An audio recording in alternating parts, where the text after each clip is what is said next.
4 ans de prison, 100 000 € d'amende, c'est donc la condamnation de Marine Le Pen qui ne pourra pas se présenter aux élections de 2027. On va en parler tout de suite. Alors, c'est tombé. Maintenant, Marine Le Pen ne pourra plus se présenter aux élections de 2027. Seul un appel contre l'exécution immédiate de sa condamnation pourra peut-être changer la donne, même si ses avocats expliquent que dans le droit pénal, ça n'existe pas. Donc, je ne vois pas comment ça pourrait être possible qu'il y ait un changement à ce niveau-là. Donc nous pouvons clairement dire que Marine Le Pen est maintenant hors jeu pour les élections de 2027 et comme beaucoup pensent que c'est une mauvaise nouvelle pour le RN, moi je tiendrai à dire que c'est une bonne nouvelle pour le Rassemblement national. En tant que personnage athée politique, je peux garder toute objectivité en expliquant aujourd'hui que le Rassemblement national a pour moi eu le plus gros bénéfice de l'histoire de son parti, se débarrasser des Le Pen pour la présidence donc de la France, car je tiens à rappeler que le nom Le Pen est encore diabolisé par énormément de monde en France et est toujours un frein pour beaucoup pour voter pour le Rassemblement national, qu'on se le dise.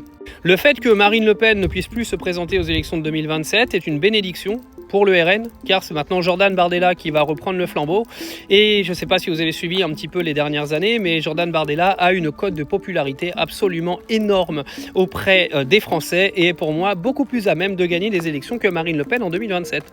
Alors vous le savez, je ne suis absolument pas un partisan du RN et je ferai toujours en sorte de dénoncer ce parti islamophobe, mais il faut quand même rester un petit peu lucide et objectif en disant aujourd'hui que la condamnation de Marine Le Pen est quand même une condamnation antidémocratique. On le voit que ça suit ce qui s'est passé en Roumanie et ce qui s'est passé en Géorgie. Que les partis pro-européistes aujourd'hui font tout pour que les oppositions qui ne les concernent pas fassent en sorte de se faire étouffer avant même les élections présidentielles. En Roumanie, ils ont même été encore plus loin, ils ont emprisonné le gars direct, en pleine élection. Mais en soi, pour ceux qui suivent un petit peu la politique, il faut savoir que François Fillon avait été condamné de la même façon en 2020 que d'autres ont été condamnés avant lui. Jacques Chirac avait également été condamné, mais bien sûr après ses présidences.